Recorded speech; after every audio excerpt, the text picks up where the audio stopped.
Hi, Shelley. Oh. No, it's the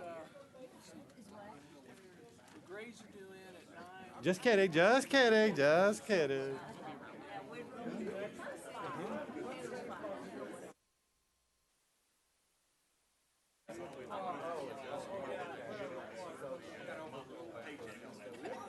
It's a surprise to the end that y'all can work with your See, I know that it really lost time.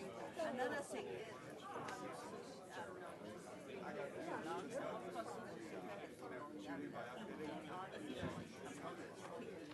Ladies and gentlemen, if you will take your seats, please. Good morning, everyone.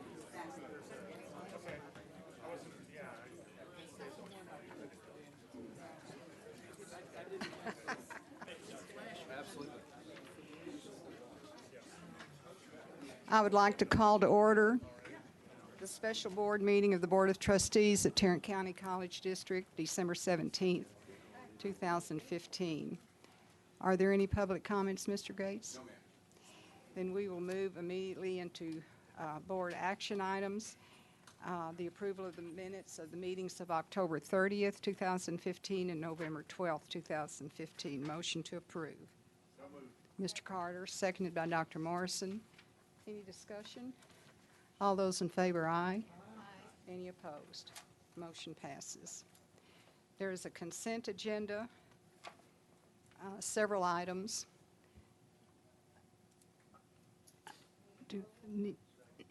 Motion to approve. Dr. Morrison, seconded by Mr. Heed. Any questions or discussion? Items to be removed. All those in favor, aye. Aye.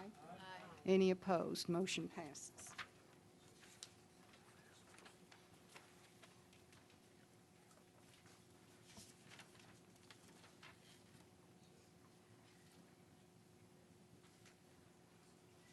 Item number 6, consideration and approval of maintenance license renewals with AT&T for inter-campus communication services in the amount of $424,534. Mr. Marshall. Good morning, Board. It's kind of odd to say good morning, Board. This is for some of our connectivity. AT&T is one of the vendors we use, and they are the majority of our connectivity, but not all. So this is our internet and our dial tone. Motion to approve. So moved. Mr. Greenhill, seconded by Ms. Vandergriff. Questions, discussion? All those in favor, aye. Aye. Any opposed? Motion carries. Item number 7, consideration and approval of annual costs of central help desk services provided by Ellucian in the amount of $608,028. Mr. Marshall. This is our fiscal year cost for the third year of the 3-year contract for the help desk. This covers our predicted number of calls. Motion to approve. So moved. Mr. Greenhill. And seconded by Mr. Heed. Any questions or discussion? Mr. Carter? It just seems like a lot of money, and I guess this is, since you're projecting this is the cost of it, I'm guessing that's the student load that you, student request for information that you're gonna ask for. But I mean, are we going to next year approve this? Or are we going to see? Are we happy with it? So that next year we're going to. This is the end of a 3-year contract. So is this something where you project that we will continue, or do we need to find some other more affordable, more efficient way to do this? This was the result of a bid, and this was the lowest cost vendor. This basically equates to about $12 a call, and it is far cheaper than us having our own staff do it for 24/7 coverage. So the question was, are you happy with it? I'm happy with it, but I'm not the only user. I use it maybe 10 times a year. Our students use it, and they rate it very high. So it's a service that was requested by the faculty and the students. The board approved it, and I'm enforcing the application of the service. If we decide not to move forward with it, it would be a reduction in service. The numbers are They seem large, but we are a very large student, faculty, and staff environment. We've served probably 75,000 students through this. So under $10 a student, it seems to me to provide 24/7 technology support is a very good deal. So I am in favor of it, and I will vote to approve it. However, I think it would be a good idea.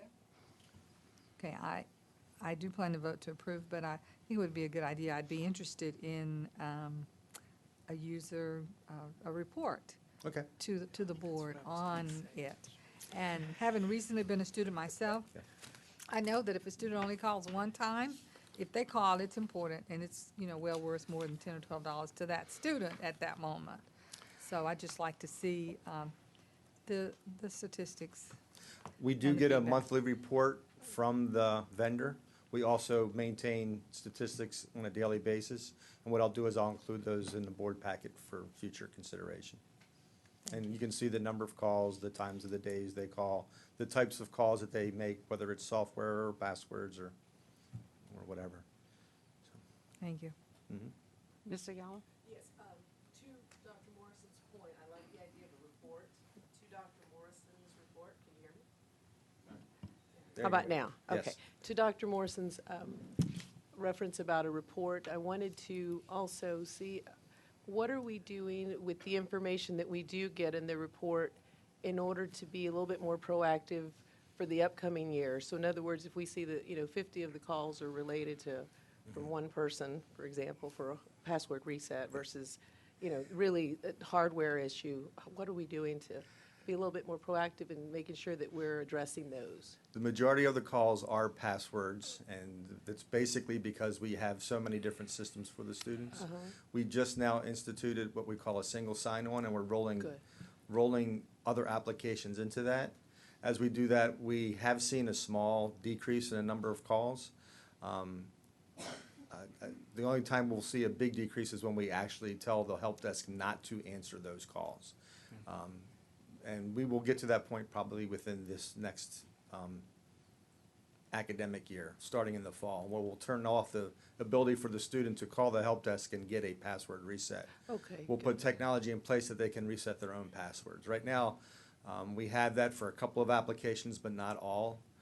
It's kind of like if you go to Amazon or Facebook, you never call them to get your password reset. You have to set up a series of questions that you have to answer if you want your password reset, and we're going to take advantage of that same Good. technology. Okay. And at that time, the calls, hopefully for that, will decrease. But we always find that whenever one technology becomes comfortable, another one becomes difficult, so. Right. Okay. Thank you.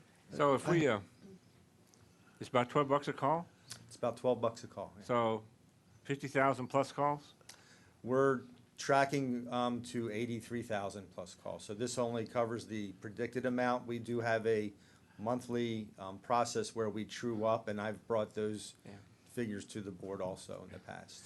I guess I find myself in agreement with Mr. Yala that it seems to me like this is a fairly significant learning opportunity for us if we're having huge numbers of calls for particular things like passwords, that those are things we need to fix. So, Yeah, is this cost, is it a blanket coverage, or is it a per call? I mean, how do they base their figures on this cost? We negotiate a set amount of calls, and the call volume is, the cost, that $608,028, is based upon the number of calls we predict.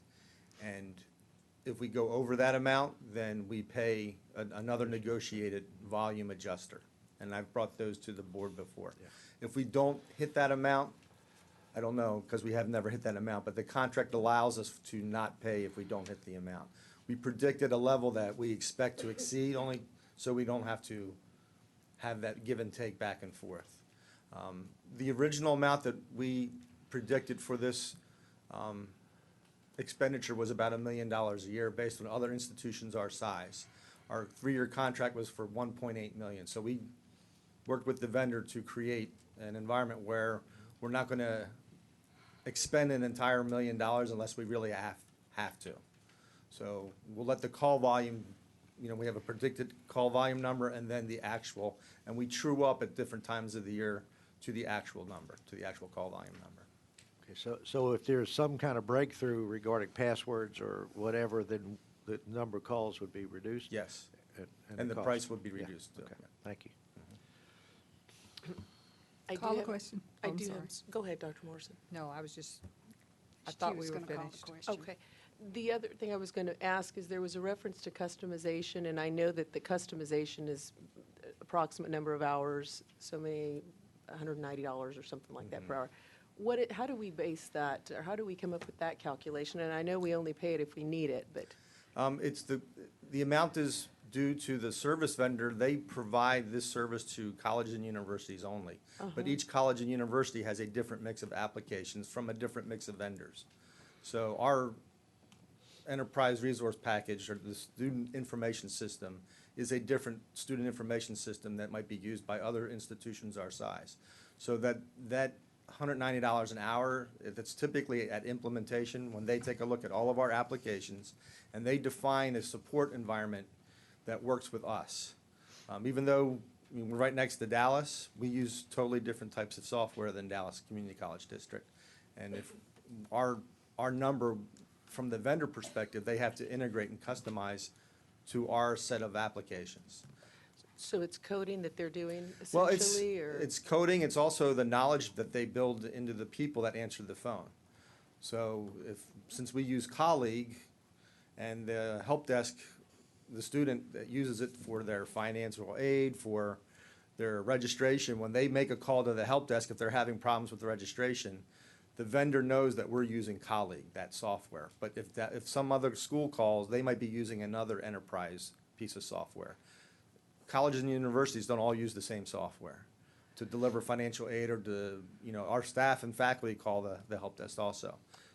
So at what point does that become the $12 a call? Versus That is the a separate $190. service. When we implemented the software, they have to set it up according to our software. So that was only paid at the beginning of the process. And if we bring on another new piece of software, they have to integrate it in at that time. That's a separate service that's different than the $12 a call. The $12 a call is just that call volume. Okay.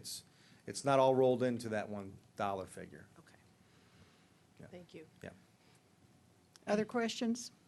There's a motion and a second on the floor. All those in favor of approval of the contract, this is the third year.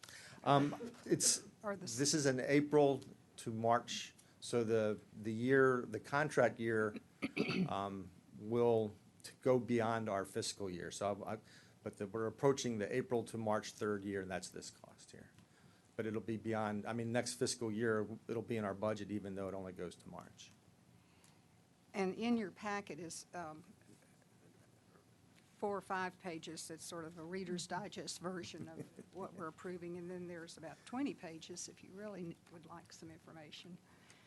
So I'll ask again. There's a motion and a second. All those in favor, aye. Aye. Any opposed? Motion passes. Thank you. Thank you, Mr. Marshall. Item number 8, consideration and approval of Alliance Foreign Trade Zone modification request. Mr. McClendon? Good morning, Madam Chancellor, Madam Chairman, Board. It's always happy to see you all on this festive occasion. So I have been told to keep it quick, so I'll be very rapid.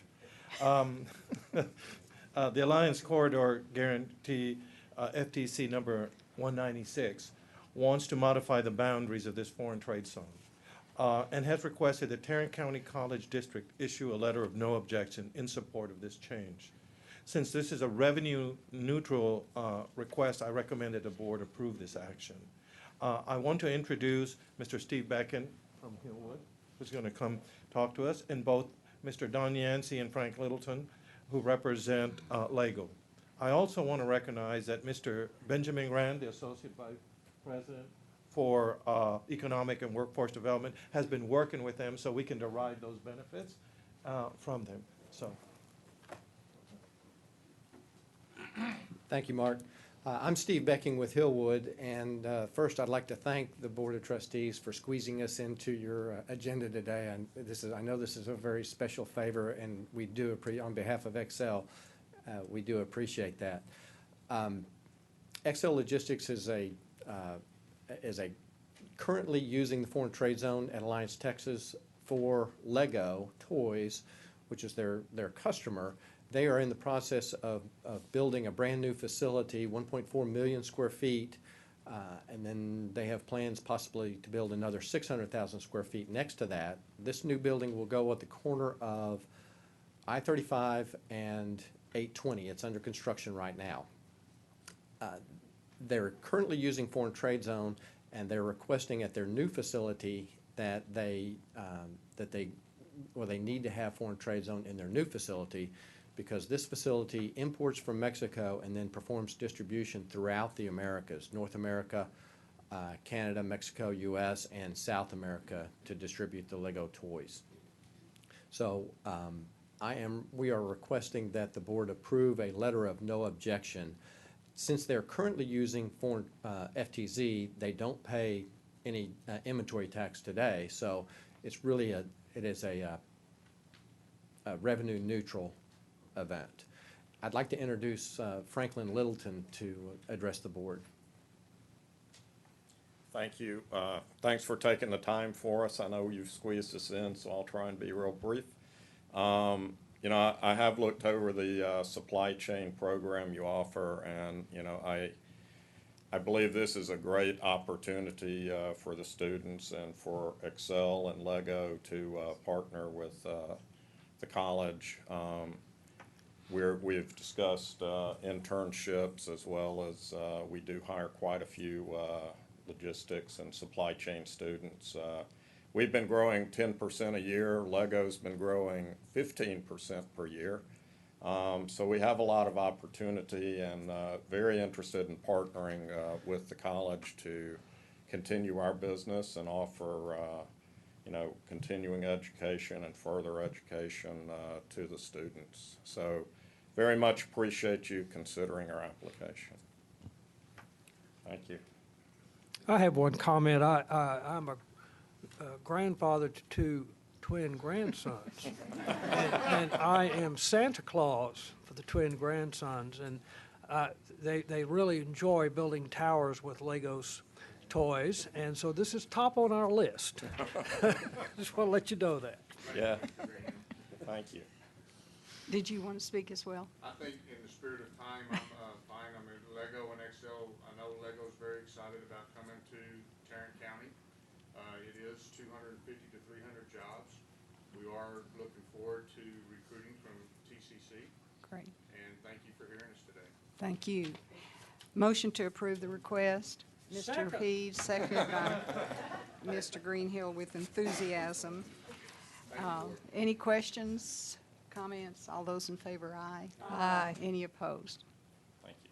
Best wishes. We will now go into closed session for the deliberation of real property, Section 551.072, Texas Government Code. Deliberation on personnel matters, Section 551.074, Texas Government Code. In consultation with our attorney, Section 551.071, Texas Government Code. We will reconvene probably in a very short time. So if you'd like to stay and have a cup of coffee, we will be back.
Yes, the naming of the building.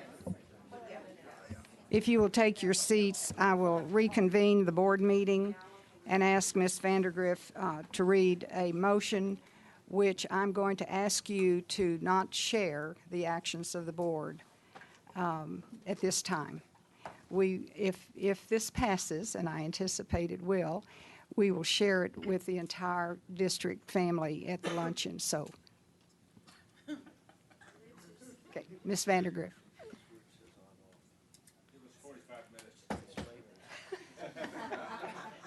No texting. Thank you. Oh, my gosh.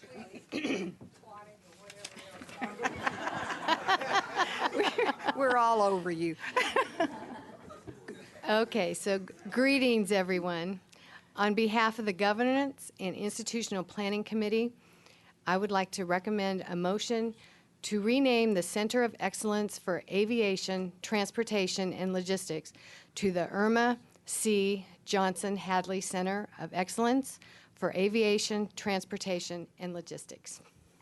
Because it comes from committee, it does not require a second. All those in favor, aye. Aye. Any opposed? Motion carries. We are adjourned. Our next meeting is January 21. Happy holidays to all.